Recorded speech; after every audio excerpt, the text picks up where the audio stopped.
Welcome to The Big Rich Show. This podcast will focus on conversations with friends and acquaintances within the four-wheel drive industry. Many of the people that I will be interviewing, you may know the name, you may know some of the history, but let's get in depth with these people and find out what truly makes them a four-wheel drive enthusiast. So now's the time to sit back, grab a cold one, and enjoy our conversation. Whether you're crawling the red rocks of Moab or hauling your toys to the trail, Maxxis has the tires you can trust for performance and durability. 4 wheels or 2. Maxxis tires are the choice of champions because they know that whether for work or play, for fun or competition, Maxxis tires deliver. Choose Maxxis. Tread victoriously. Why should you read 4Low magazine? Because 4Low magazine is about your lifestyle, the four-wheel drive adventure lifestyle that we all enjoy. Rock crawling, trail riding, event coverage, vehicle builds, and do-it-yourself tech, all in a beautifully presented package. You won't find 4Low on the newsstand rack, so subscribe today and have it delivered to you. We are here with none other than Emily Miller. A lot of the ladies in the United States in off-road will know who Emily is or have heard about her because of her recent endeavor with the Rebelle Rally.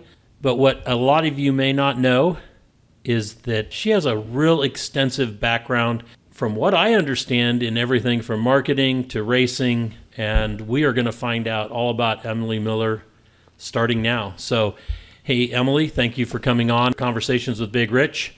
You're only the second female that I've interviewed.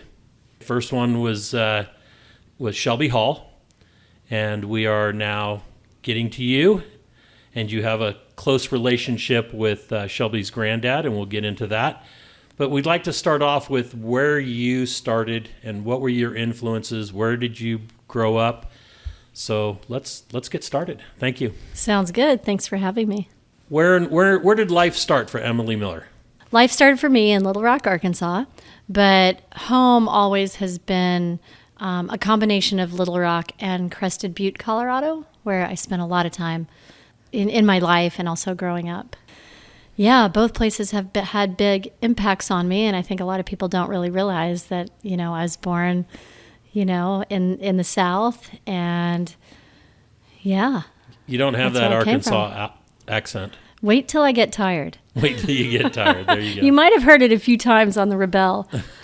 You were born in Little Rock, but you spent time in Crested Butte. At what age did you start spending time in Crested Butte? So, when I was young. I think probably the first time I was there, I was 9 years old, maybe earlier. I had family and quite a bit of family in Colorado, and I still have a home there today that I don't get to see enough, and nephews and cousins, etc. So yeah, I miss Colorado. Definitely a fish out of water. I live now in Encinitas, California, and I married the lifeguard captain here, and I love where I live. I love Encinitas, but at heart, I'm a mountain girl. I understand that. My heart is in the mountains as well. The Sierra Nevadas. I take it then if you were in Crested Butte, you skied. Yeah, I skied. I went to school in Gunnison, Colorado, and, skiing is my passion. After spending a lot of my life on skis, I ended up picking up a snowboard and telemark skis and just about, anything I could.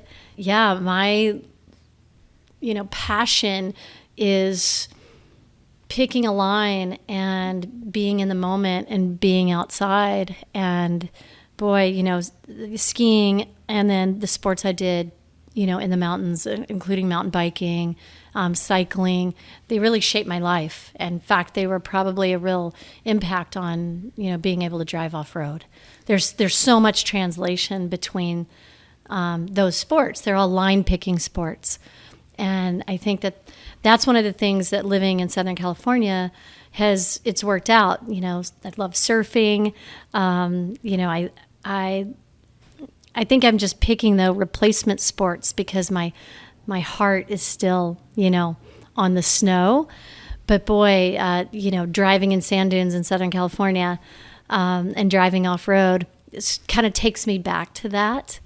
And so I think it helps me keep connected to sort of what was my old life.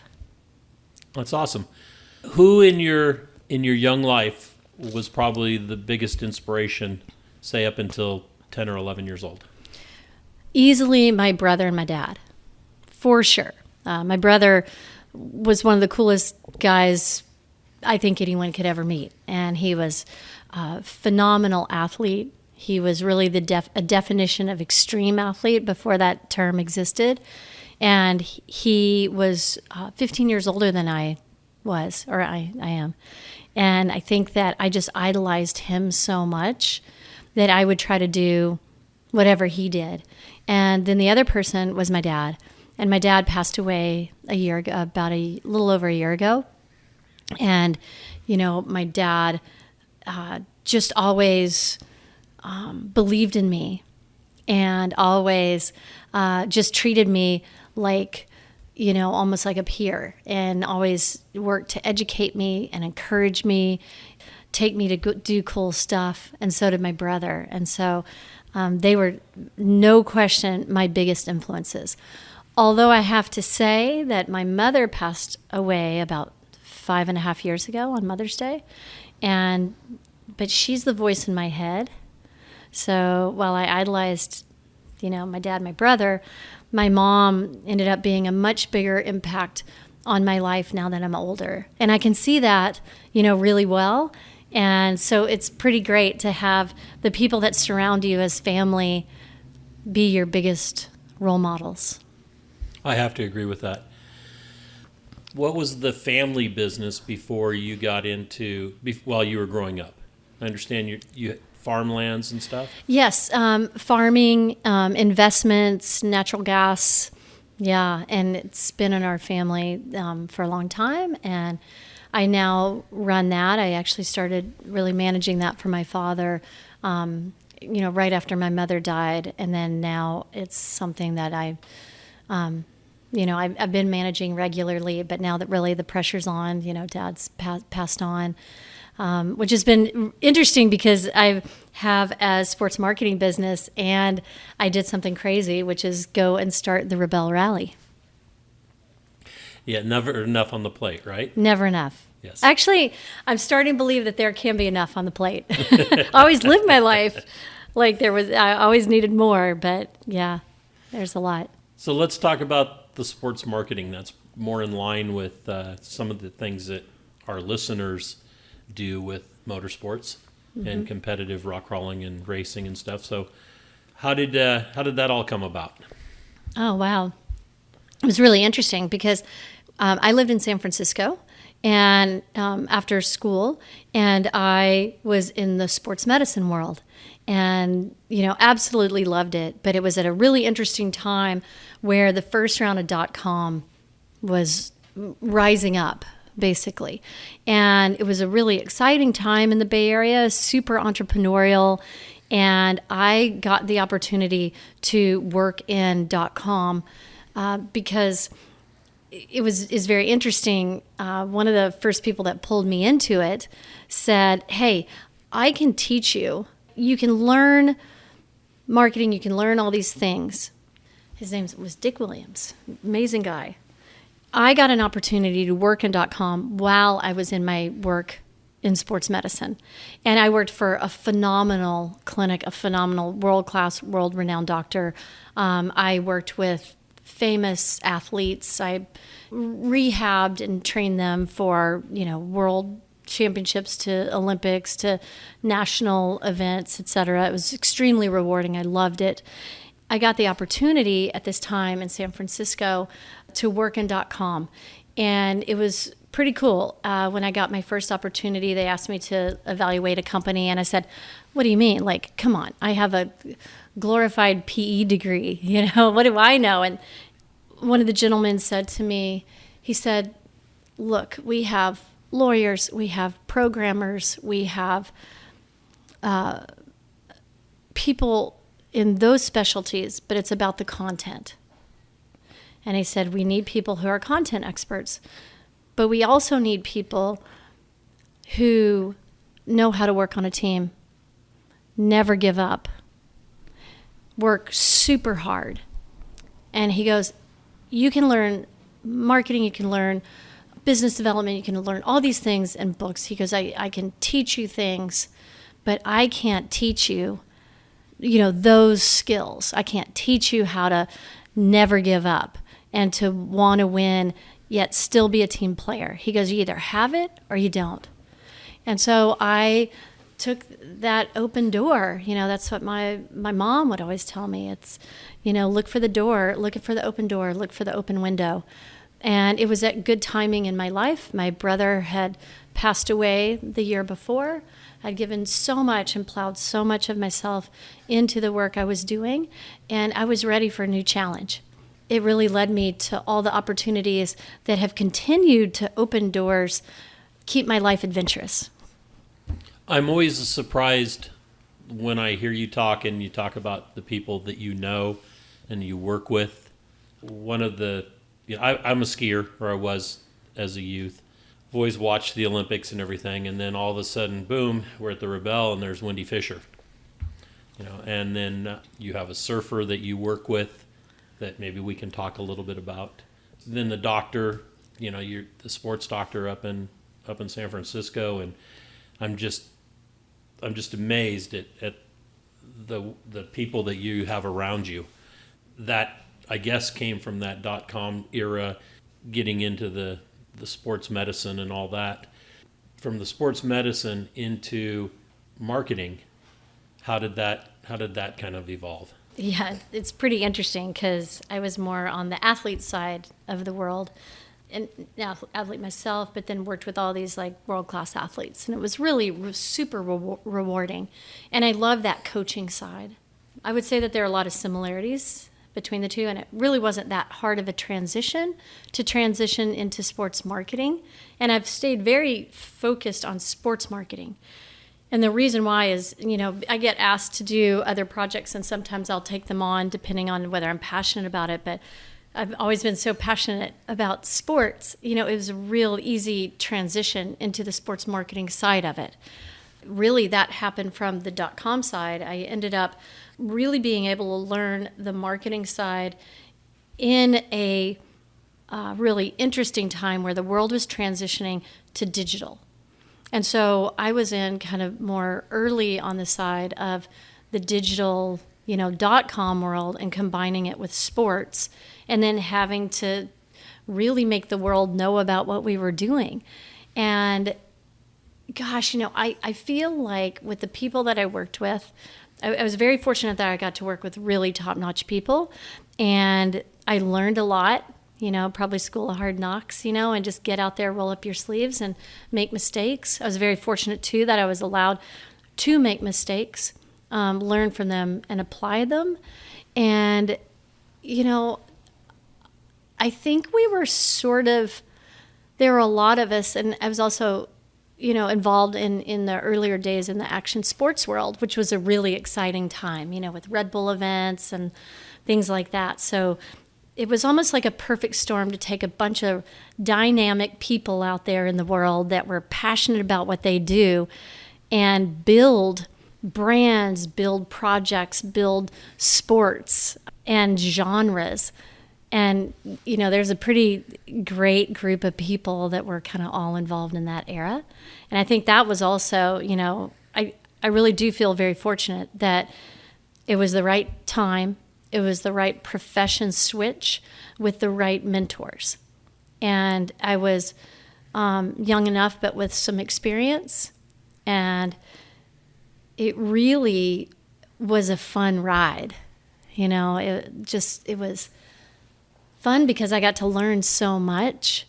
But then what happened was my brother ended up dying after a motorcycle accident. And he had 3 young sons and stepdaughter. Those kids were super important to me. And they were in Gunnison, Colorado.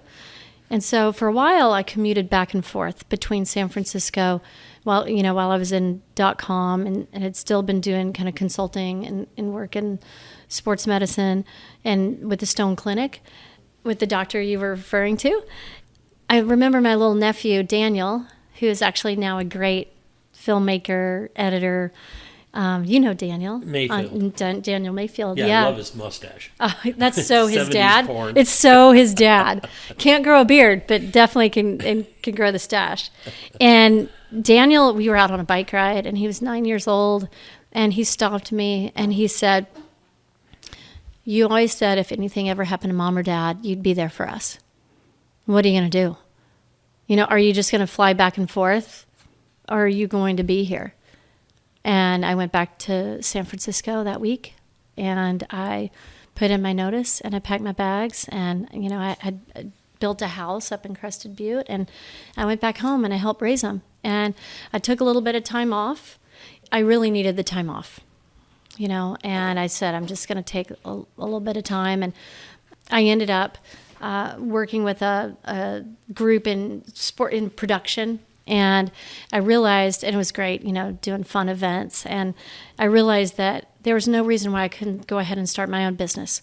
I had felt I had learned so much. Like I said, I don't have some in San Francisco. Everybody's like, I have a Stanford MBA, I have a Harvard MBA. Well, I didn't, but I felt like I had because of the experiences that I had been given. I had a real street education in the marketing, sports marketing, business development world, and digital, and a real passion. I have a real passion for digital and technology. So I went ahead and started my own business.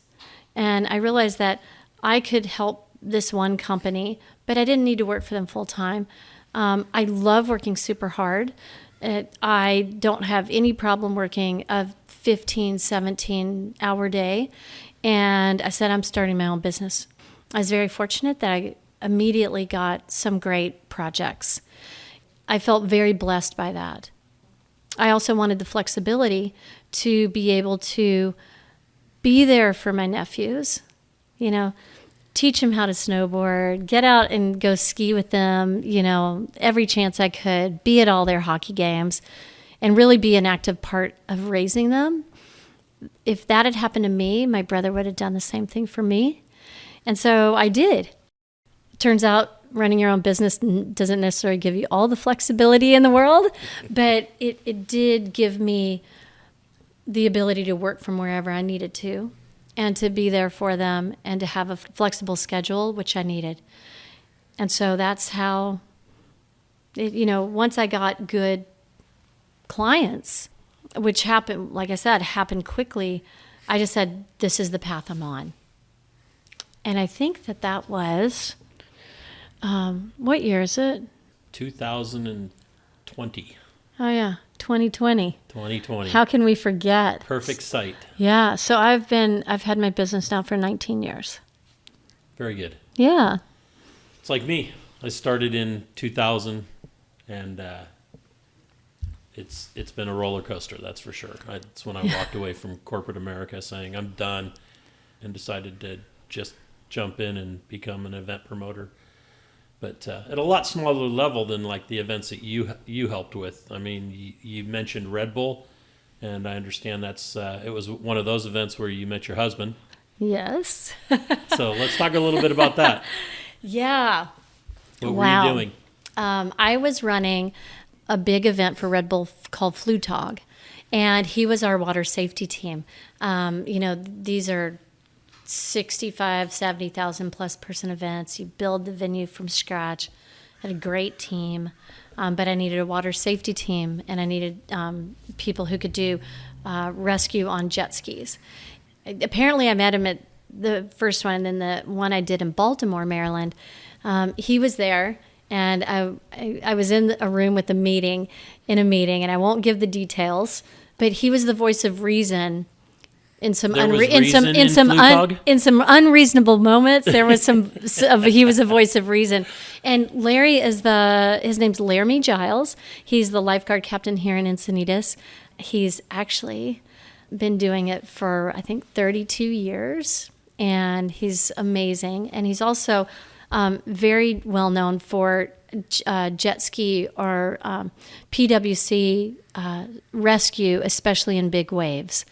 And he really pioneered a lot of that, and a lot of traveled all over, teaching it to other lifeguards, etc. And he's a very humble, very solid, grounded individual. And I remember when I heard his voice speaking, I'd been told by one of the Red Bull athletes, a guy named Randy Lane, and he had said, hey, you need a water safety program, you need to call this guy, Captain Larry Giles. He is the man. I'm like, yeah. Well, does he have his certifications? Yeah, just call the guy. He is the man. I went, okay, great. Larry Giles, the man. Sent him off to the risk management group department. But I remember when I heard him speaking in that room, I went, that's the man. I remember talking to him, and I knew that next day that I'd marry him. Wow. Knew for sure. I don't think he knew. But, and then, we had such busy schedules. I had a really gnarly schedule. I was doing another event. I was traveling. Then I was racing the Baja 1000. And so we've developed this phone relationship, got to know each other that way. And then our first date, I took him to Whistler snowboarding because it was a 110-inch base like the first week of December, and which, is great. And I had a passport and a snowboard with me, and I said, let's go. And we hopped on a plane the next day, and then we knew for sure, that was it. That's awesome. Great story. He's a great guy. And what year was that? Oh, I'm so bad with dates. I'm so happy I can remember our anniversary, which I think is April 18th. That was 14 years ago. Okay. Oh, yeah. It was 14 years ago. So I just gave away my age. There you go. Oh. Well, I can edit that out. Okay, thank you. Yeah, that was pretty cool.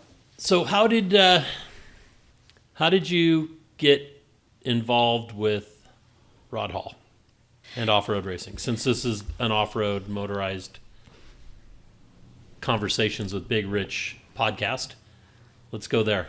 Okay. So I had my business, Soulside Network, and one of my clients was the tourism authority for Reno, Lake Tahoe. And I had been asked to come to a meeting at a board meeting at the National Automobile Museum, and there was a open board member position for the tourism authority, and so I went in. I sat, got to meet everybody there, and loved the Hera car collection. I grew up as a kid with my dad. I never went to Disneyland or Disney World. I went to see famous buildings and famous car collections. And so I was sitting in this meeting, and I remember exactly who was there. This little guy sitting there, and I mean, he's a little guy, small in stature, big in presence. Absolutely. And he just started, talking to me and like, hey, can I get your phone number? Let's work together. Didn't know who he was. Although I love cars and I love car collections and I love motorsports, I really didn't know off-road. I really didn't. And he kept calling me, and I started spending some time with him. He had some projects he wanted me to help him with. One of them was to revive the Off-Road Motorsports Hall of Fame that he had purchased from Ed Perlman, the assets of. Wanted me to help him get a Tier 1 vendor status with General Motors, who he raced for. He did a lot of events and a lot of projects for them, but as a kind of a layer down or a couple of layers down in the vendor process. And so I said, yeah, sure, I can help you. Plus, once Rod Hall gets your cell phone number, you hear from him a lot or get a lot of texts. And I know some people listening to that will understand this. Right, Nate? So, Nate Hunt. Yes. And, it's really endearing. It's super fun. So I really got to know Rod, and I still didn't really necessarily know. I got to learn his depth, in the sport as I got to know him better. But, one day, we started spending tons of time working together and with projects together. And then he taught me how to drive off-road. I remember the first drive we did was up around Virginia City. And I mean, he literally taught me the car like we teach in our classes, and like the classes we taught together. Starts out, tells me exactly what's going on in very simple terms, and really easy to understand.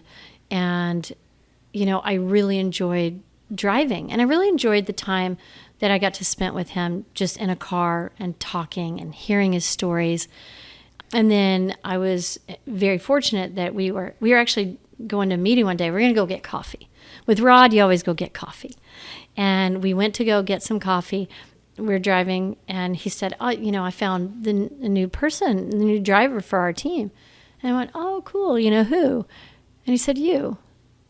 And I didn't totally know what that meant. I kind of figured he had wanted me. He was racing for the time, at the time for Hummer. And he said, I kind of figured that he just wanted me to drive cars and park them in like parking lots and guerrilla market events that I was already at. I mean, because that would have made sense. Right. That just made all the sense in the world. And he said, "No, I can teach you how to race. You are going to have to learn how to win." He said, "I can teach you." He goes, "I need someone who can be coached and who won't give up. And I love being coached. And for anybody who knows me, I don't give up." And it was really fun. But I really love being coached. And he said the worst habit you can have in driving or racing is driving too fast. He said, you can't break that from a driver. And he said, he's also tried to coach people in the past. And I think, that, sometimes that worked out better than other times. But he said, the most important thing is that, you've got to take the instruction. And I did, I soaked it up. I loved it.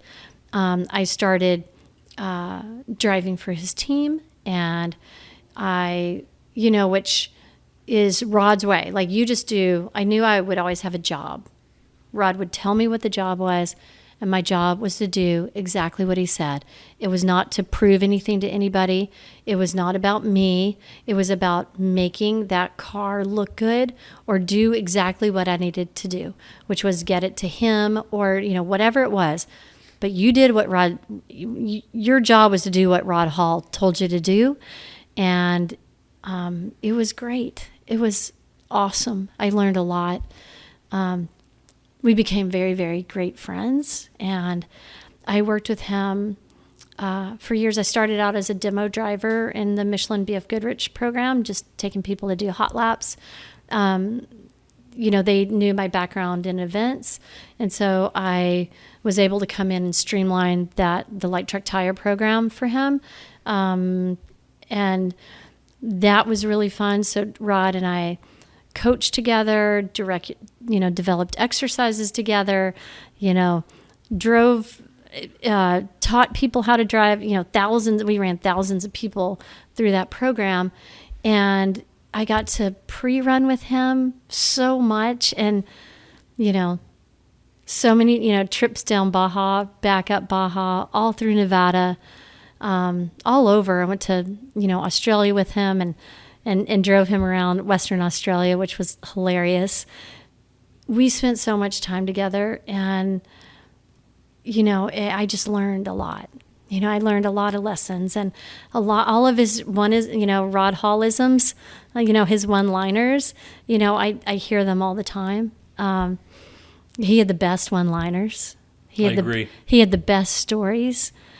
I remember we laid out a program for General Motors to launch 2 new cars, and we did it it was running the original Baja 1000 race course from Rod's memory. And we spent so much time like pre-running it and getting ready for that. And, I've heard so many stories like, well, at this rock, Roger Mears did this, and at this, at this corner, Parnelli Jones did this. And, I just heard all those stories, and it was incredible to hear that from him. And I was just very, very blessed for, a decade. I got to spend all the time in the world with that man. And it was really cool. It was so important to Rod that the Hall of Fame not just be all about off-road racing. That was his number one goal, is that the sport on dirt, from rally to rock crawling, everything be represented. And I just, hope that as Ormhoff moves forward, that they can go back to the intention of Rod now that he's passed, and make sure it's not just about off-road racing and not just filled with off-road racers.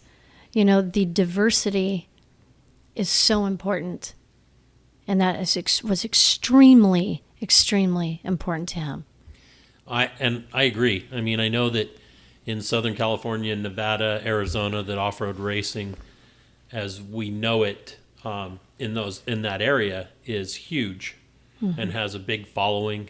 But you go outside of that area, and it diminishes quickly compared to a lot of other aspects of off-road.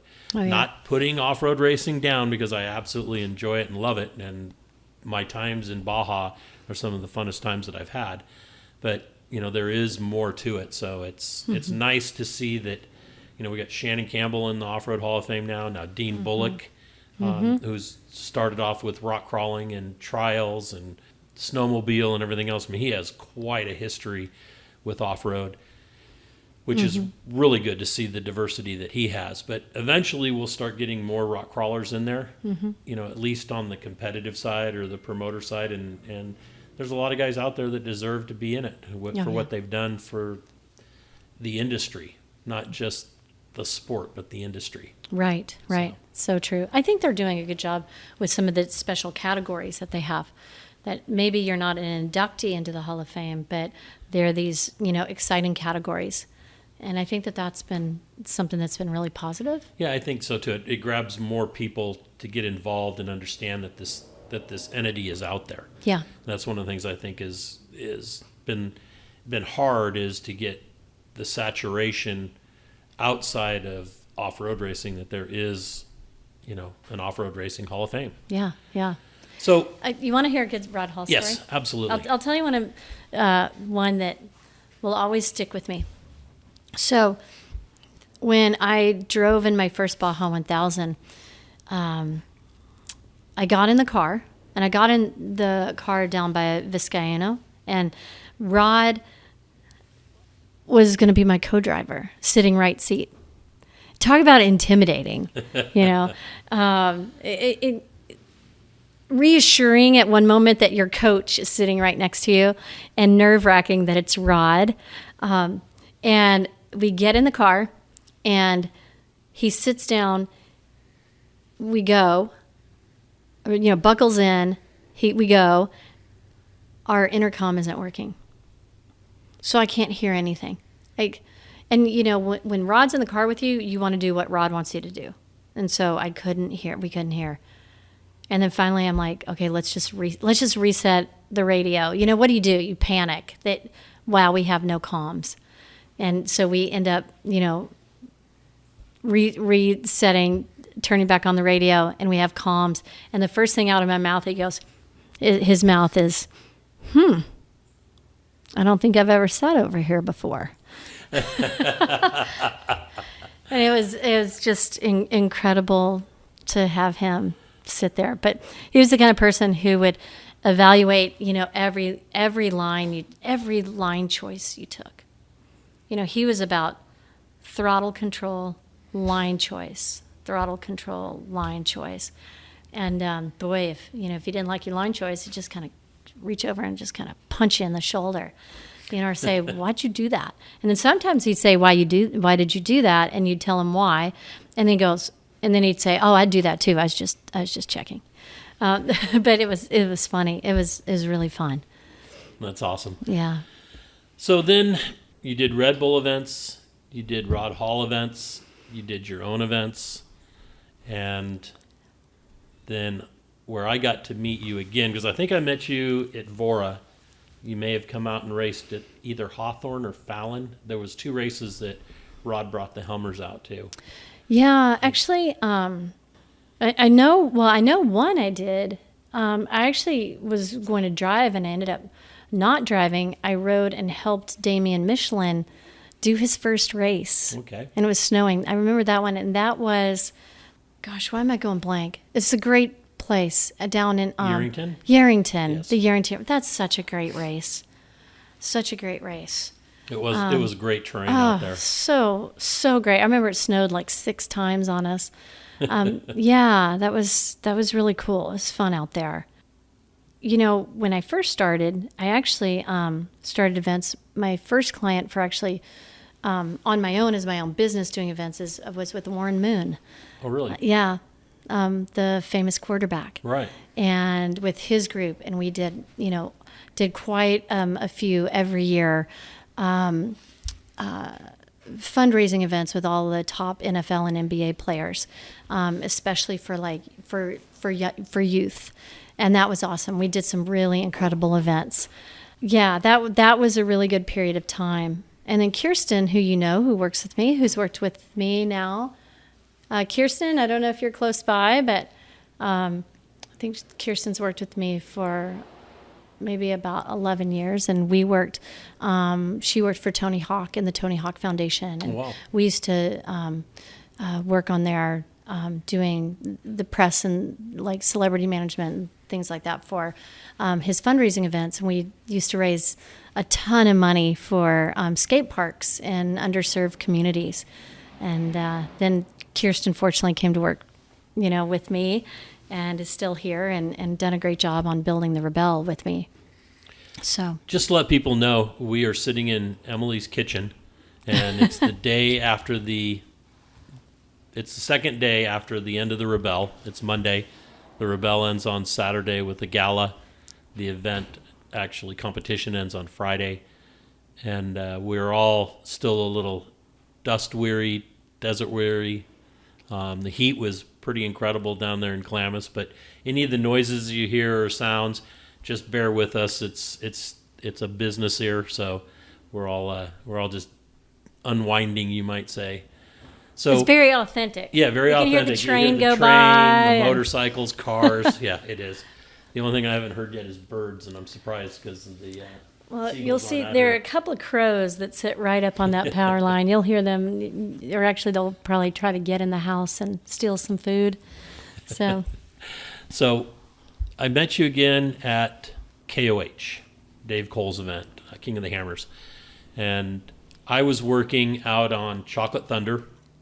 David asked me to run that section, high visibility, high exposure with all the spectators there and everything, and the BLM dealing with the photographers and BLM and then everybody else that came along. And I remember you were bringing people out and introducing me to these people and then having me explain what was actually happening. And it was a lot of Dave's marketing partners. Mm-hmm. And then you brought Ricky Johnson out. And you go, I would like you to meet Rich Klein. This is, and Ricky goes, Big Rich, how's it going? And gives me a hug because we'd worked together. And you looked at me and you went, Big Rich Klein from Vora? And I was like, yep. And so that was the re-meeting, you might say, of us. Yeah. And then we got hooked up again after that because Shelley looked at your pre-event advertising for the Rebelle. And she really was interested in the event. She looked at it and said, oh, this is great, but I do a lot of off-road, but I don't drive. And then she goes, I could probably learn to navigate, but you know, she really isn't a very good navigator. Rich. No, I'm just saying she always misses the exits and stuff and can't remember. I mean, it's 50 first dates with her. Shelley, are you listening to this? Shelley? Oh, I don't know where she's I at. think She might have gone I think she's downstairs. asleep. I She think I might be see her asleep. feet. I think she's sleeping. Okay. Well, she always says with her it's like having 50 first dates, the movie, because she can't remember the road that we just drove on yesterday if we drive out on it again going the opposite direction. So now she's sitting up and looking. Yeah. But I heard that. it's kind of true. So then she looked at me and said, well, you know Emily Miller, right? And I said, yeah. She goes, well, I really want to do this event. Why don't you call her and see if she'll have us as volunteers? And so I called you and you were like, yes, yes, yes. And so here we are 5 years later. And I want to talk about your time at KOH and then we'll go into the Rebelle. Okay, sounds good. So how did you get started with Dave? And I know what I think you brought to the table for him, but I want to hear it from you. Okay. I had come out to King of the Hammers, maybe like the second Hammers, where Rod Hall was the Grand Marshal. And so Rod had asked me to come down with him. I remember going, and I could not believe what I saw. The racing action. I remember being up in this one spot, standing on a rock. Couldn't believe how close I could get to the car back then. And I saw this car like drive off a cliff. And then I saw like Brad Lovell, which I didn't realize it was Brad, basically roll his car over and then drive it upright and drive off. And I thought, this is the best racing action I have ever seen. And I've seen, a lot of stuff in my life. And I just remember being extremely impressed because that's what the world wants to see. The world wants to see that kind of action, but they don't want to see people get hurt. So where do you get that? You definitely get that at King of the Hammers. Right. And I had been on a BFG. I had been a brand ambassador for BFG back in the day as a driver. And Jeff Cummings had taken myself and Brad Lovell to Laguna Seca for the 3-day program. And at the end, Brad said, look, you really need to meet Dave Cole. King of the Hammers is this amazing thing, and it can go either way. It could go big or, it could go away. He goes, I don't know. He goes, but I think it's at a crux moment. And so he said, can I connect you with Dave? And I agreed to it, and Dave called, and I think I pulled a Dave Cole, which is sort of like saying, yeah, maybe. Yeah, I don't know if I'm interested. And which makes people want it more. We stayed in touch. And I think because I'd already seen it and because the racing action was so great, I said yes, that I would get involved. And I have been very, very careful not to get involved in working in off-road racing and in off-road. I love it. I love to drive. I love the events. Rod and I produced quite a few events together, and events for General Motors and off-road events that we had created ourselves and done for dealers, etc. But I was very, very careful not to get involved just being, doing the work. And because I really wanted to keep my passion for it. I don't think I wanted to get burned out in it. And I said yes. And one of the first things that we did is kind of break it down and look at the event. And I brought in like the Jumbotron. I was able to kind of leverage my relationships of all the things that, not all the things, but the things that I'd done with Red Bull and say, hey, can you help us with this over here on this growing event? And, people that I trusted, and brought in, some pieces that I think were really helpful, which the goal was to keep people in Hammertown too, and not necessarily all at the rock venues. Not everybody can get out there, as many people as want to be there. You can't really get in there and see it safely. And Dave was very, very committed to live webcasting it, wanting to grow that, and, wanting to, having a lot of pressure to do television, but we didn't have the budgets for television. So I really worked on a lot of pieces at first, and to help kind of lay a really good foundation. And then I also wanted to make sure that we got media. We needed the world to know. We set a goal, and we set a goal for the reach, which we wanted to be global, not just in a corner of the country.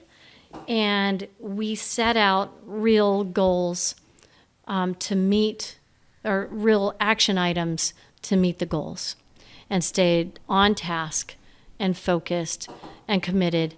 And it's been really fun ride, and it's been really rewarding to see it grow. And now I manage more the media, third-party press, the social on-site at the event. But yeah, we really rolled up our sleeves in those earlier days. Absolutely. Yeah. And I think that what you brought to the table for him really helped with the expansion. You get those people in Europe and everywhere else involved, and because of that media. Mm-hmm. So congratulations on that. Thank you. What's your take on it? I would love to hear what your take is. On the whole sport? No, just on, I think I just have seen it, just kind of dug down in it. And I don't know. Well, you're saying you were going to give your feedback on what you think my contribution was. Well, I think that you bringing in the media and the big screen TV and taking it internationally was phenomenal. Yeah. It definitely takes all the aspects of off-road and puts them into one thing. It takes the rock crawling, not quite as technical because it is about time and distance, mm-hmm. But it incorporates, the Baja style off-road racing with the rocks, which gives people places to watch. One of the things that I've always found difficult with off-road racing is that, especially if like in Baja or any of the ones in the United States, really, is that you see the car go by once, and mm-hmm. Hopefully you have 400 cars at entry, so you get to see 400 people go by. Yeah. Otherwise, so true. Otherwise, it's much more fun being part of a team, like in Baja, where you mm-hmm. may only see your car once, or if you're chasing, like what I've had to do with the teams that I've helped, which were always the smaller teams, is that we'd see them at every pit stop. So you had your own race. Okay, and mm-hmm. that's more comes into what you're doing now in the Rebelle, and why I like it, because it's kind of the same thing with what we're doing with helping on the Rebelle. Mm-hmm. But what King of the Hammers brings is that combination of the racing and a place for people to actually watch for more than just 5 seconds as the truck goes by it, 100 miles an hour or whatever. Mm-hmm. Those rock trails are where the people congregate if they can. You won't mm-hmm. see 300 people standing out in the desert in a high-speed section. Right. Right. People don't mind seeing it on film where it goes by in a hurry, but it's more intimate when it's going slower. Yeah. And I think people enjoy that. Plus, it's absolutely just, rock sports is just badass. To be able to take a machine and just thrash it to get to do something that a machine really wasn't intended to do. And what I mean intended to do is when designers of automobiles first put these things together, they were just looking at transportation from town to town to town to town, and then across the country.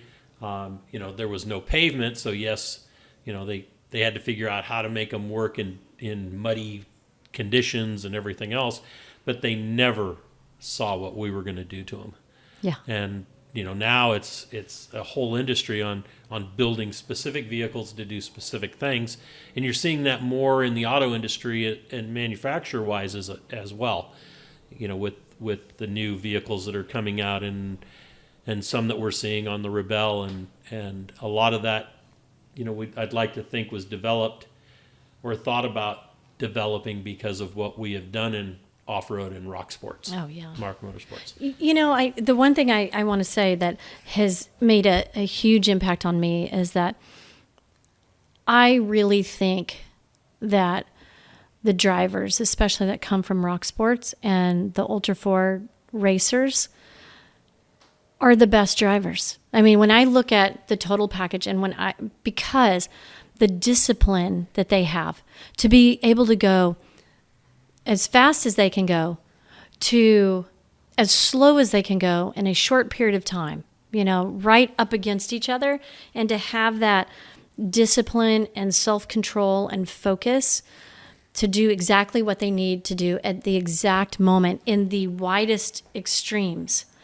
And that is, to me, is pretty mind-blowing. And I just have so much respect for all those drivers. And then the co-drivers, their capabilities out on the course, what they go through, nobody has a perfect race.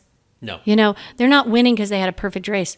It's the other thing that I love is that the drivers are so tough. They build the car, they fix the car, they run down canyons, carrying parts back to their cars. They're not being picked up and dropped off, by their helicopter. Oh, Robbie did once. Well, that's true. That is He true. left Lance out in the desert. Yes, that is true. But, it's, and hey, nothing wrong with that, No, in those genres, where that does happen. But just so much respect for how hard all those people work. And, people say, oh, well, do you race King of the Hammers? I say, no, are you kidding me? I am not tough enough or smart enough to race that race. It's just mad respect for everyone. I'm enjoying the fact now over the last couple of years of getting some of those top off-road racers to come out and experience King of the Hammers. When Dave was able to get them into cars, the spec cars, and now guys are starting to drive for others that have built the cars, and they're taking it seriously. I think the first couple of years, they really just thought they could win it in the desert, and the rocks were just whatever, just going up against a bunch of rock donkeys. And they found that the rock donkeys, you have to learn to drive in the rocks to win KOH. The desert takes care of itself, but if you can learn to drive in the rocks, you can learn to drive in the desert. And one of the things that Rod always professed was, taking that stock vehicle and finishing a race. Well, taking any vehicle and being able to finish that race. Now you have this little gem of an event that you're doing. I know that you have done, before you became the promoter or designed the Rebelle, you raced other rallies. Let's talk about those and how those led into the Rebelle. Yeah, well, what I would say is the Rebelle is kind of a combination of everything I've done, and the things that I like, the things that I kind of wanted to build the rally that I would want to do. I think Chrissy feels the same way. She feels like the Rebelle is the rally she would want to do. I mean, sure, we'd love to add speed to it, but we wouldn't be able to do that in the U.S. Right. The amount of money, risk, headache, liability, adding in, all out speed for that long of a distance, we couldn't do. So, yeah, I've had some pretty cool experiences. And one of them was in the rally in Morocco, that I did for, I was over there for 7 or 8 years, competing and then also taking and prepping, American teams to go over. Really cool experience. I love to travel, and Rod always told me, I'd always had those Rod stories, about him doing all these different rallies in different locations, and that gave me that bug. And he said the best way to travel the world is to see it from the windshield. And you'll go to places and villages and see things that you wouldn't normally otherwise see.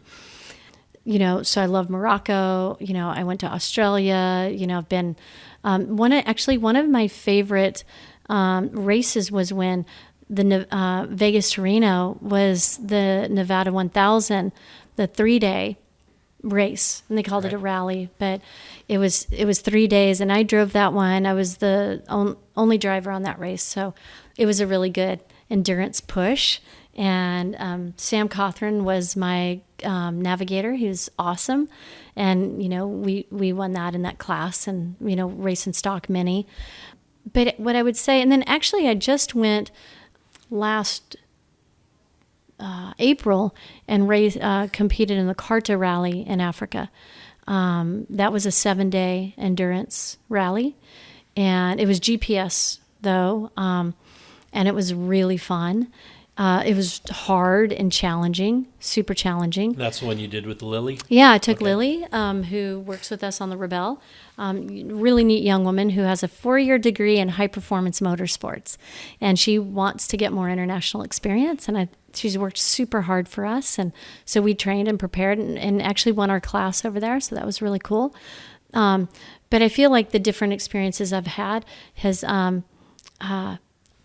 And even some of the different events I've produced, not competed in, have really impacted what I've done. I even, I can even say, Raid Amazon is a great inspiration to me. It's a 6-day adventure race I did, 5 years ago, but nothing motorized, and actually competed as the teammate with my friend that I used to have competed against in driving. And she's a great friend, Sindili Wade from Senegal, who's done the Dakar multiple times. And yeah, I would say that all those different experiences, I went, okay, if I were going to do an event, how would I want, what kind of team would I want to build? What kind of base camps would I want? What kind of finish, whatever, all these different pieces. And some of it's evolved since we started. Some of it I've realized, I like this, I don't like that. We work to get a lot of feedback from those around us. I love the rally in Morocco, but it was just shortest distance, which actually means if you want to win it, you literally drive straight over everything in your way. And to me, that's not fun. It's not even how I drive, especially if you want to be smooth. If you want to be smooth, you want to be quicker, you want to take care of the environment, the vegetation, all those things, and you want to drive faster than a snail's pace, And I also wanted, I wanted a rally that would build great experience in the navigators to make them top navigators. And I wanted it to be fun to drive. And that's what I believe the Rebelle has become. In fact, I got off the phone with Emmy Hall, who drove the Rivian RT1 in the rally. She's done it every year. She's won it twice.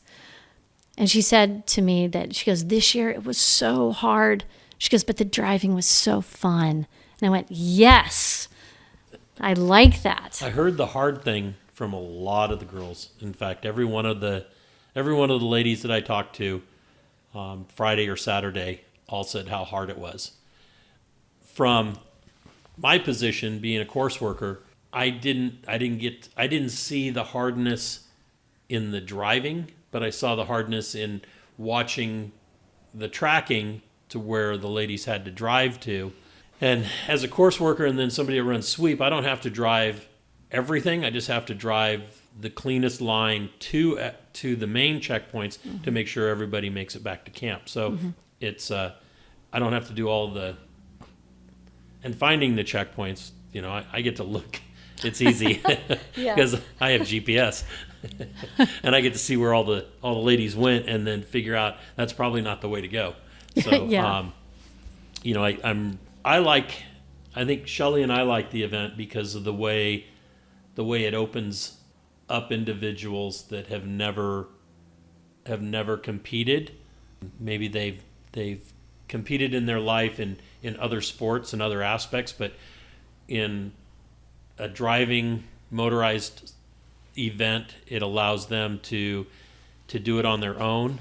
There's been some instances during the event where I saw real growth and pride come out in some of these women a day after, where they were just crushed. They had gotten missed checkpoints and timing wise and all that kind of stuff, and they were crushed. And that's one of the things that happens at those mandatory checkpoints, is if they don't get there in time, you can see that it's a crushing blow to them.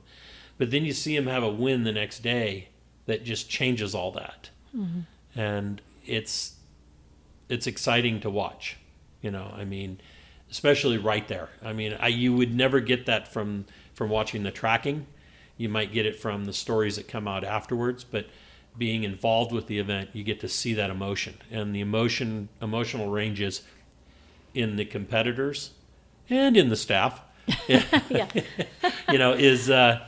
is quite phenomenal. Yeah. And our events, we don't get that because it's not everybody's got support. Yeah. These ladies are going out there with background support, but this is an event where there's that support is in the background, with the staff being there and making sure. I mean, you've got the medical there, you have recovery when it's needed, or anywhere on site where it needs to happen, and it's quite phenomenal what you've put together. But instead of me talking about it, I want to hear it from you. So tell me about the Rebelle for people that don't have any clue what we're talking about. Well, I think I'll start with just addressing what you were saying, talking about it being hard. Well, first of all, and not having support. We give them a lot of support, but they have to set up their tents, break down their tents, pack their car, break down their car, wrench on their car, change their tires, do everything. They don't have a team like let's say you go out to a standard competition. You have a whole team around you. Some people just have smaller teams than others. Some people, some drivers don't do anything but drive. They're bad. They don't worry about their bags. They don't worry about eating. They just drive. This is, you do everything, and it's exhausting. It's fatiguing. It is. I wake them up with a cowbell at 5 a.m. every morning, but usually they're already awake. They go to bed. They come across the finish line, anywhere between 6 and 8 o'clock at night. Set up, sleep a little bit, get up and do it all over again. Day after day after day for 8 days. And that's hard. And it is a challenge. And they go through the range of emotions for sure. And, I always say ride the middle. That's one thing I've learned in life, try to ride the middle.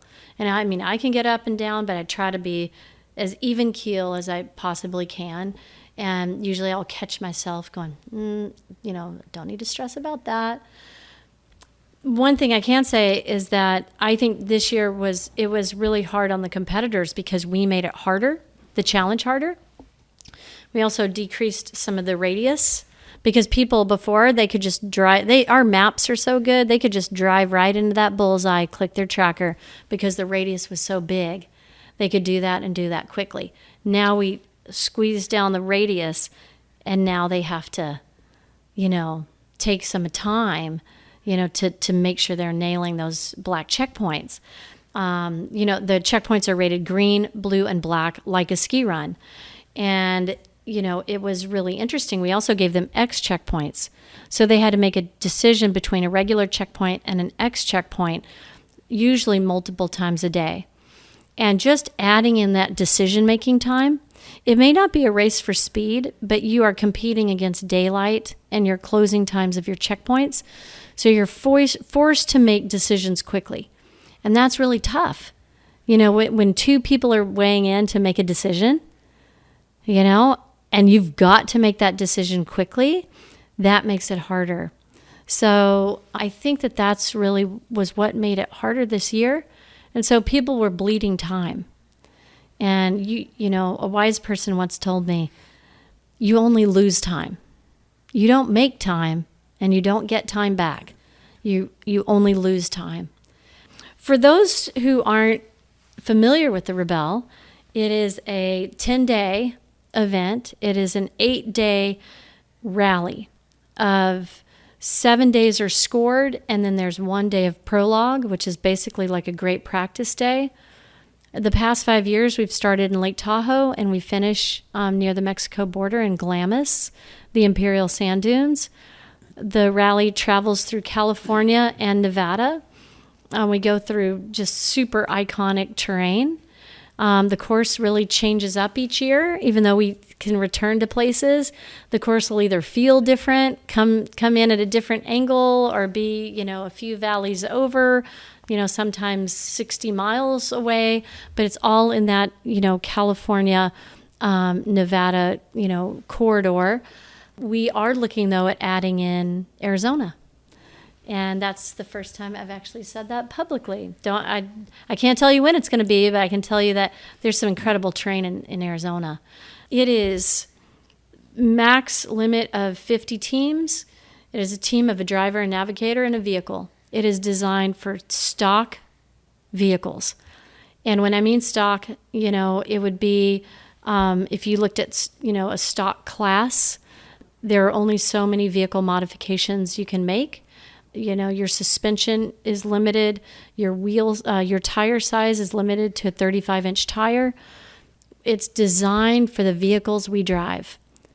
It is designed for, Jeep, Land Rovers, Toyotas, Ram trucks, Nissan trucks and SUVs, vehicles like that. There are two classes.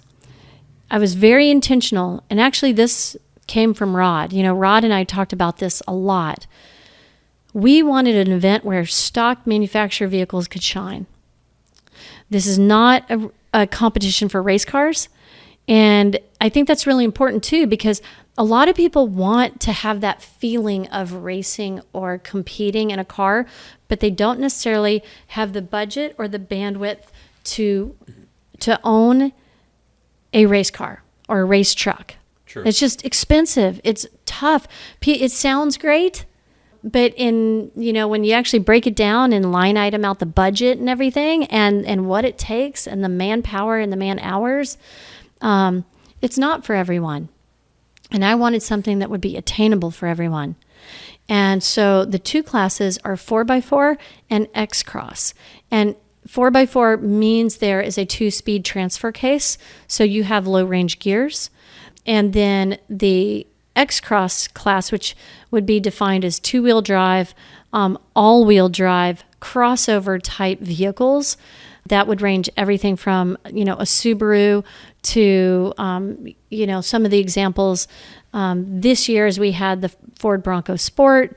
We've had Nissans. We've even Hondas. The Honda Ridgeline. The Honda Ridgeline is a little pickup truck, but it has lower ground clearances and it does not have a 2-speed transfer case. So drives a lot like a car, actually. We've had a Porsche Cayenne. We've had Jaguar I-Pace. We even had a Rolls Royce.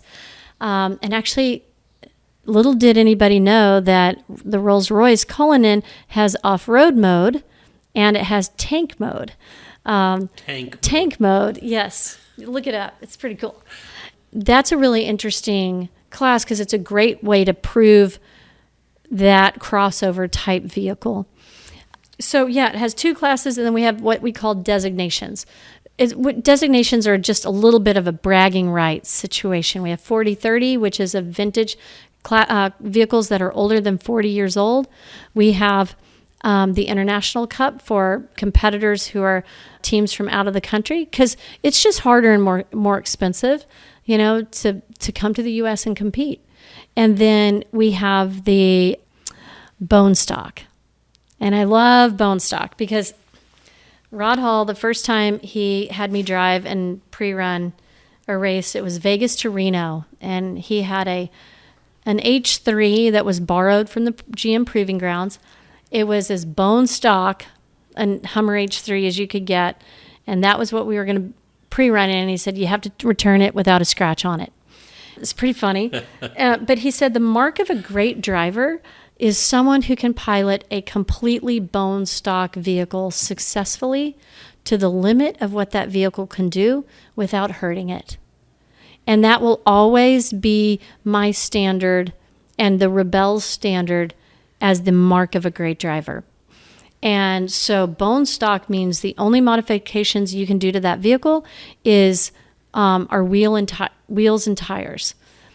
you can't do other modifications. You can put a skid plate basically under the fuel tank for protection, but you can't have skid plates up front that are considered like more performance type, skid plates. So you can just go head into stuff, a little hot and not have consequences. We won't name any names. No, I can think of quite a few right out of the gate. So that's just a badge of honor. It's not a class. You don't finish second in bone stock or third in bone stock. There's one winner of bone stock, and that's the highest scoring vehicle in the Rebelle Rally that is bone stock. We have had bone stock vehicles win overall at the Rebelle Rally.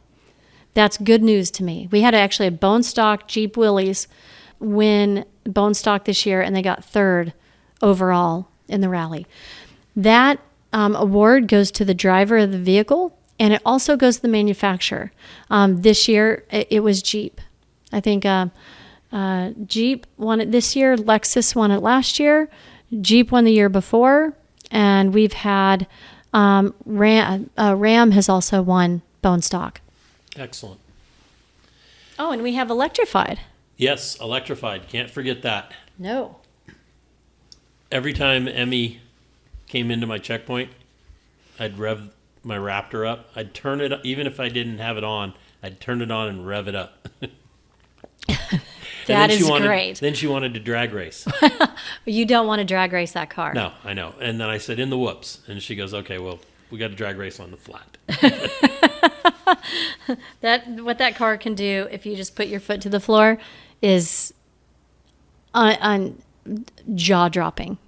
That's what I understand. I did not get a chance to ride in it, but I hope to eventually ride in one. So that's cool. I'll get a chance to experience it. So with the Rebelle, where do you, besides Arizona, where do you foresee it going? Is there anything different that you might want to do? I don't know what it would be. I mean, every year that we do this, we try to give you some recommendations from our point of view, but we did that with King of the Hammers, and we do it with everybody that we work with. We even did it with a STOL event we were in or helped with, and short takeoff and landing events for airplanes. Just because we are event promoters and we've been doing it a lot of different things, but I don't know how you would do anything differently. Do you have something else that you're going to throw in there to wrench with the girls? Yes. Can you talk about it? Oh yeah, okay, cool. I can't talk about it. You can't talk about it. Oh no, but you're killing me. But it's big. Awesome. And it's exciting. I might be able to tell you. Okay, and but Shelley. not on the air. All right. I would love to. It's tough though. We've been very methodical. We have tried to stay true to our core values. We've been, our number one core value is that we provide a fair, transparent competition. And we have opportunities and a system in place, from our inquiries to protests, et cetera, to make it transparent. I've been a competitor. I have felt it when things have not been transparent. In other competitions, Chrissy has, Jimmy Lewis has, Chris Wu has. That is our number one most important thing, is the integrity of the competition. I don't think people even have any idea how much we labor over that and lose sleep over that and program it. And we have, from our scoring systems to the automation of our scoring systems to, which are elaborate and extensive, shockingly extensive. It's about protecting the brand of Rebelle and about protecting the integrity of it. And so we move slowly. And we believe there's something, in business and in work and endurance called the 20-mile march, that you march along 20 miles a day, every day. You don't go 50 miles when it's good weather. You don't stop when it's raining. You march along 20 miles a day. You fire bullets, before you fire cannonballs. And those are some like lessons that, are pretty well documented in data and in history and success. And that's what we do. A lot of, and we also Controlled and managed growth. Yeah, it really is. And I felt strongly about that. And I believe it has served us well. The one thing I can say, and for any of the staff who's listening right now, we had a fantastic rally this year. With COVID, it was extremely hard. Extremely hard. And especially since we're such a long multi-day event, we go into so many counties and so many jurisdictions and land management jurisdictions. I had to get approvals from everyone at a time where people didn't know, what was happening. So this year was about survival. Yes. It really was. And it was hard. I'm sure some people thought we were being completely over the top ridiculous, like with some of the things that we are trying to implement. But what I found, and I think what we found on site, is it really wasn't that hard to implement on site. It just I have my voice today because I actually wore a face mask in the dust. I realized how beat up I am when I come back from being sunburned, breathing the dust, being in the dirt. I feel great. I feel like some of the things that we made changes in protocols, like with, our base camps, the sizes of our base camps, all those things, I think they worked really well. We had more hand washing stations and, it was cleaner. I don't think anybody minded any of that. No. It was really good. And everybody was really compliant. And it was nice to come in having been tested. Like we knew we'd been tested. People were being careful. There's always the outside chance. But I think that was really good. So this year was about surviving, and we had done a lot of pre-preparation that I think helped with staff. And I can say that while it was hard for the competitors, I think our staff had the best rally that we have had in 5 years. I think the rally itself was really good. I think that the way your protocols for COVID were completely understandable in the situation. That's as far as I'll go with that. I'm never going to do anything to jeopardize somebody else's event, whether I like something or not. I can't say that I'm all gung-ho about wearing a mask all the time, but I did what I had to do. And I'm sure there was a lot of others that felt the same way, especially on the staff side. The thing that I felt this year that was missing for staff is that we always try to sit at a different table every night at dinner so that we can get to know teams that we haven't met. I felt that I didn't get a chance to meet new teams like I would have otherwise. And that was the only diminishing point in the whole event process for me. Was that lack of, and even with some of the staff, because there was that expected, social distancing, and with the masks on, and it created a lot different atmosphere. So I'm hoping that going forward that things lighten up a bit to where medically that it's acceptable to ditch the masks and, whatever has to happen happens. But that's the only thing that I personally, and it's not something that could have been dealt with any other way. So, it was just the end result. So, it's interesting that you said that, because I actually had staff that felt like they were tighter as a staff than we've ever been. I had a lot of that feedback. Tighter? Yeah. Closer. Yeah, a lot of staff said that they, everybody worked together better. I think everybody who was there wanted to be there.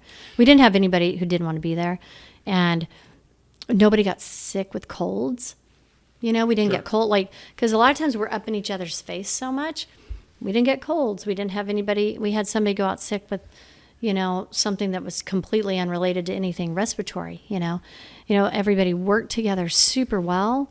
We were still going in RVs and sitting down, and having to go through stuff. So pods were pretty, tight with, but to know that BLM and national parks came out and said, thank you, because the event the week before you jeopardized you even being here.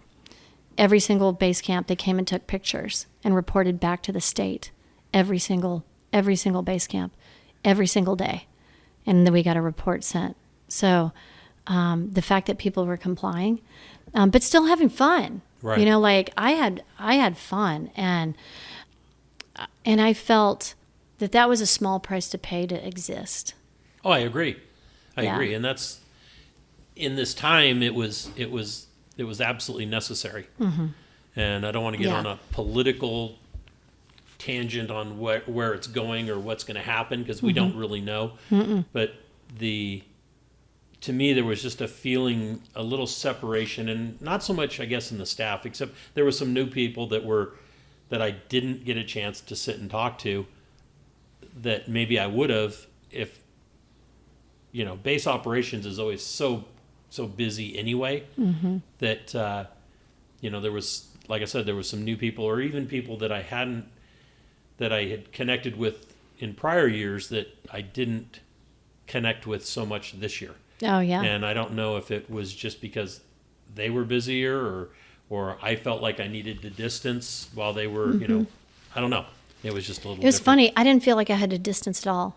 All I did was take a step back. All I would do is, like, when I'd get around people, all I would do is just take one step back. And that was kind of my barometer. I'd be like, oh, okay, I'm like standing right next to the person. I'm just going to take one step back, but I'm still going to hang out, talk to them and everything. Right. But I think everybody's just trying to braille their way through it, Yeah. I was more cautious, especially around the teams. Oh, yeah. Because especially the new ones, the teams that I already knew, yeah, if they wanted to come up and talk and converse and that kind of stuff, then I was open. But we didn't reach out like we did in other years, where we'd sit down and say, hey, tell us your story. Where are you from? What do you. Yeah. And I miss that. Yeah, totally. 'Cause unfortunately, I guess I'm a social butterfly or moth, No, I'm not a butterfly. So. That's not true. You're a butterfly. No, nobody would believe that. Anyway. But I know what you mean, yeah. But I'm just so, the great thing is to know that even when times are tough, we can have a rally. Yes. And still have a great rally. When all this started off and everybody was canceling events and stuff, I knew that everybody told you couldn't do this to begin with 5 years ago or 6 years ago when it came up, or even 7 years ago when you got this harebrained idea of doing this, that you heard a lot of it, people saying you weren't going to be able to do it because you're going to have to work with all these jurisdictions, on-road, off-road, all these different counties, all these different personalities and everything you had to deal with. And then now you throw in COVID, which has everybody freaked out because nobody knows anything. Even the experts don't seem to know anything because they all change their mind every week. And now, you pulled it off. So kudos. Thank you. Really. A lot of sleepless nights. I would imagine. Because in March, April, when we were locked down in Texas for, it seemed like 6 months, wasn't, but it seemed like it was, we were wondering, I guess we knew SEMA would eventually cancel. We knew Off-Road Expo. We knew all that stuff was going to happen. And we thought, I don't know if she'll be able to get the permits. Yeah. And I know it came down to the wire down with Imperial County. Yeah. And just wholeheartedly, absolutely amazed that you pulled it off again. Well, thank you. So I don't know what's ever going to stop you except for you. No, yeah. Interesting you say that. I think what was really cool, though, is that I feel like we have a diverse staff and a group of people, which is really good. And, one of the first things we said, is let's all put away our cell phones, put away our political differences, put away our beliefs about COVID. And because we want to. We're doing this to get away from that. And everybody did, And I thought it was really cool that, yeah, there are a lot of people that don't want to wear a face mask. I mean, let me tell you, I didn't love wearing a face mask, but I now realize I would probably look 20 years younger if I started wearing a face mask a long time ago. But what I do mean that. But I feel like everybody respected each other and the rally so much that they were willing to do it. And after a while, it wasn't really that big a deal. Like walk in, pull that up, just whatever. I can tell you that up until the rally, even when I was visiting my parents 2 weeks before, and we were in Northern California, I'd put a mask on and it would cover my chin because they said a face covering. So I was wearing it, but I wasn't wearing it. Since, I've been out 2 days now, did some maintenance on the truck today, went to have an oil change done, did some shopping, and I'm wearing the face mask still. So I guess I've gotten to the point where, okay, I know I can wear it, even though I'm kind of claustrophobic with it, and I think I'm going to die because I'm wearing it and I can't breathe. But, I'm This too shall pass. I'm doing it, yeah. Yeah, it will pass. I know a bunch of my friends will be out there going, I can't believe you bought into that crap. Well, But, and it's you know, not, it's- yeah, and at this point, it's not even buying in. It's, No. did you hear, Sand Sports Expo got, and, yeah, they they got shut down shut down. because people weren't complying. And so the sad thing is, there are people, and I have, I know people like this, I have friends like this, like, we shouldn't buy into it, et cetera. But the fact is that person, that poor promoter, Yeah. just lost it because people just didn't feel like complying with something that's a pretty simple ask right now. Put it on, and if it's required and you don't want to go and do it, then just don't go and do it. But don't do something that literally is terrible for the industry, for the vendors who spent the money to get there, Yes. and for that promoter. And like, there are so many people that are so negatively impacted by people being selfish enough to not just say, hey, I'm going to go in here for 2 hours, wear a face mask, be respectful, see what news happening, and just look to the future that it's not always going to be this way. Right. But I feel, I'm really sad for everybody who worked hard to get there, seeing a light at the end of the tunnel. And the tunnel wasn't that hard to get through.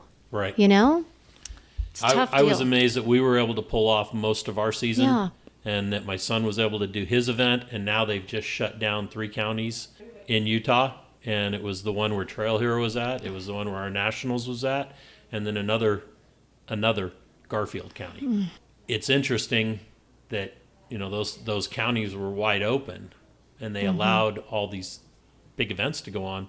And I don't think it was that we were, the cause of those things, because the people that got sick were not involved with our event, or came out to our event, or were probably even anything to do with it, or even knew we were there. But still, those things happened, and now what it would have done to our business, to my son's 1 time a year event, there's all the same things happen. This thing goes so much deeper than just wearing a mask and just, trying not to get people sick, but through the economy and all the businesses that have shut down, Yeah. and people that have committed suicide from having their businesses shut down and lost lost everything. Yeah. The thing that I feel that is a little encouraging is that, like, we now have an understanding enough that says, try to be outdoors as much as you can, wear a mask, take a step back. We can do that. We can, keep moving, and people want to keep moving, and it's critical that we keep moving. It was so hard to see what went on at the start, and I just hope that our leadership, has learned from it. So when we go through this again, because this is not the last respiratory infection that passes easily, or this is not it's not our first pandemic, and it's not our last pandemic. Correct. And I just hope that I feel like now, like, okay, well, we have a personal plan. This is what's been recommended. This is how we can keep moving. Where we live in San Diego County, things are moving along now. We're fortunate that our numbers are down. Testing is up, numbers are down. But I can't imagine. I can't imagine places that are in cold climates. We're so fortunate because we have a warm climate here. It's harder to spread. Yeah, but it's going to be, I really am, just sending a lot of, anybody listening, just know that I'm really thinking about everybody, because I know what it's like. And to be in those shoes of, we had time on our side, fortunately, but there was, when we went into the rally, I was thinking, if we had been 2 weeks later, like the numbers started going up right as we were heading out on the rally, thinking, wow, it just opened up. Nevada just opened up, going from 50 gatherings of 50 to, to 250, which, and then 1,000 in big venues. And we classified as a sporting event with no spectators, so it was a little different. We were just right in that sweet spot. I don't control time. No. That is for sure. So, but I do believe that the rally was a bright spot in a tough year. I read some notes today from some of the competitors who've sent in text messages and emails just saying, thank you so much for pulling this off. It's what I needed right at the right moment, because I needed my head to see clearly. It's hard to know what's going on when you're told to stay home and watch the news. Yeah, and none of the news is. That's another story. That's another story. Yeah. But I just want to say thank you. I mean, you and Shelley have been like 100% committed since this started, and honestly, like, I know that even though the teams couldn't, it wasn't necessarily the same, like sit down, have long chat. The fact that you were always there, sweeping and being like a happy, group of people at a checkpoint made the difference. And people were on edge. They came into it. It's been an angsty, edgy year, and just seeing these people that have their back and, smiling and for us, it's having people who are capable. Like our course official team is so good. Well, you've surrounded yourself, the crew that you've put together are not just problem identifiers, because anybody can be a problem identifier. It's being able to be a problem solver and being able to pivot, do whatever you need to do to in that situation without looking for insight from somebody else, just figuring out what has to be done that particular moment. There's a lot of that on the rally, at least from the course side. Yeah. And, it hasn't always been that way. I mean, we've gone through some staff. All of them had strengths. Mm-hmm. Some of them just weren't maybe problem solvers. Or weren't, not everybody is meant to sleep in the dirt for 10 days and solve problems every few minutes. Yes. Like we always say, on the rally, like I need great, not good.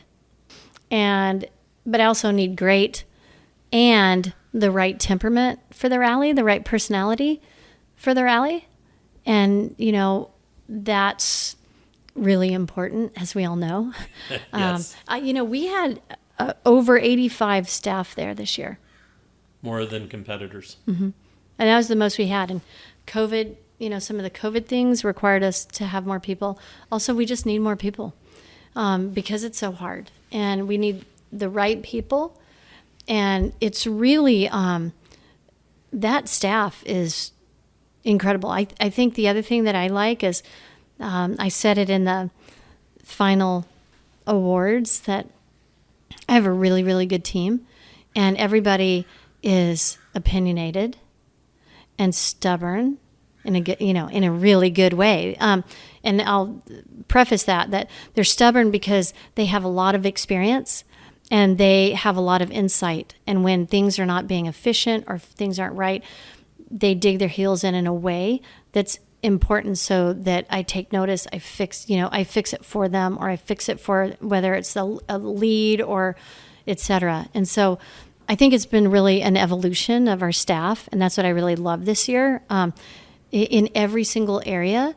And you guys are out on course all day, but I get to see like basecamp ops, media, safety, scoring, all those pieces. or course and competition, all that come together, and every single person like was so on point. And I think that that's been probably my favorite thing is everybody's really pushed me, and I didn't want a whole bunch of yes people. And I believe, you know what, that's a compliment I want to pay to Dave Cole too, with King of the Hammers. I've always been treated with respect, and that I'm part of, I can be part of a solution, and that I'm listened to, which is really cool because he's got a really tough job out there. That's a big group. The Rebelle's small, although we have a big staff. But yeah, I believe that like yourself and Jimmy Lewis, Chrissy Beavis, Chris Wu, Kirsten Teigen, all these people hold me to task, and it's made me a better leader, and it's made our event better because it's not just my vision, it's combining the feedback and some of the vision and experiences that all these like powerhouse people who are on our staff have. Because if this were just me, like I'm one person with, one small brain, maybe smaller than normal, sometimes I feel, and hardly. But that's seriously like that has been probably my favorite. I was so excited to develop the rally and the competition and do this for the competitors, and we feel like the course is this gift to the competitors. It's really a cool course, and it goes to amazing places, and we really work hard on that. But my favorite thing is having a killer team, that really all care about each other. And this year, more than ever, we had a team that cared immensely about every single person that was on that rally. And that is so cool. I agree. Well, sorry, I'm taking a long time. Oh no, Emily, this is great. You said I edit this stuff out. Yeah, some of it'll get edited out. A lot of it'll stay in. It's time doesn't matter. I've had these things go over 2 hours, and I've had them run less than an hour. We're at an hour and almost 48 minutes right now. I would like to say thank you so very much for not only being a friend, being who you are and who you've been and where you've taken your spot in this whole grandiose thing that we call off-road. It's more than racing, it's more than rock crawling, it's more than just an industry. It's a lifestyle, and that's what sold me on it years ago. Thank you. I want to say that you have been a huge encourager to me, whether you know it or not. And Shelley has been a huge encourager to me. And, even like I was really worried when COVID hit because I was really worried about all your events. And, I called you guys, and you were also really encouraging to me. But you just saying yes to this, you're Big Rich Klein. I had people who on the rally for the first time this year, and it might have been one of the Rivian mechanics, maybe. No, it was one of our safety guys. Said, "Oh my gosh, Rich Klein is here. I've always wanted to meet him. Like, couldn't wait." And you've just been a huge Until he met impact. me, and he was like, "Wow, that was a disappointment." No way, are you kidding me? Who's so stoked. But it really is validating, and I've also asked you for words of advice and wisdom, and it's really, really meaningful because I don't take it lightly. Like, I really don't take it lightly. Even if I sound like I take it lightly, trust me, I don't. No, I understand that, and that was one of the things. I remember the first Rebelle. We were sitting there lakeside in Tahoe in this cabin, and it was the first staff meeting, and everybody's really hard working on everything, and Shelley and I show up, and it's like, okay, I'm not sure what we're going to be doing, we're not sure what our place is going to be, and then you start introducing everybody, and you're talking about how things are going to unfold, and somebody asked a question, and you looked at me and said, "Rich, what would you do in this situation?" And I looked at you and I said, hey, Emily, it's your event. And you said, I want your advice. What would you do in this situation? I said, well, here's 3 ways to approach that. And this is probably the one that I would do. And then you looked at me and thought for a couple of seconds, and I could see it, all the wheels churning, and then you go, yeah, that's the way we'll do it. And everybody else that was there, I mean, Wu may have known who I was, and I knew Jimmy, but everybody else was like, they didn't know who Shelly and I were. And I could see the look on their face going, who is this old fat guy that's giving her recommendations because she's asking him? Why is that? And they didn't know that, at that point I had probably 300, 400 events under my belt, and, just a lot of life experience putting on events. That's all. Oh, yeah. And being able to pivot at the last second. I'll tell a funny story about that first time, because that was pre-evacuation. Yes. So on the first Rebelle, we were at Valhalla, where we returned to this year, and I've been trying for 5 years to do rally school in that vintage old boathouse on the lake, which now with COVID, we couldn't do it this year. But we got to stay outside. We did, which was really nice. Yeah, but, it was. At 4:00 in the morning, I was woken up by one of our staff to let me know that there was a forest fire, and it was right next to where we were staying. And we had to, Valhalla called us up, told us how to break into the place to get all of our stuff out. And we had to evacuate immediately, and they had closed down the roads. And I remember immediately everyone of our core team jumped into action, and you and Shelly went to the road closure. Didn't you go to the road closure? Yes. And you turned everyone around. Jimmy Lewis bypassed the road closure on his motorcycle through the woods to help us come get out of there. It was so funny. And then Chrissy Beavis went and found us an alternative location of rally school. And the way everyone sprang into action on that first Rebelle, but you just knew right where to go. Yep, Rich and Shelly, we're going here. Here's what we're going to do. Every single person on our core team, our team leads, every person knew exactly what to do. And I just went, that's why we assembled this team. And because it starts now. The problem solving starts now.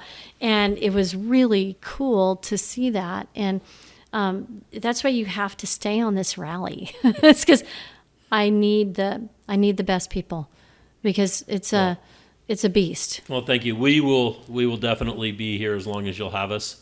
So just know that. And maybe we don't have to wear face masks next year. That would be awesome. Anyway, thank you, Emily. And, thank you. Let's hope for all this stuff to be behind us, and a great year next year. Yeah.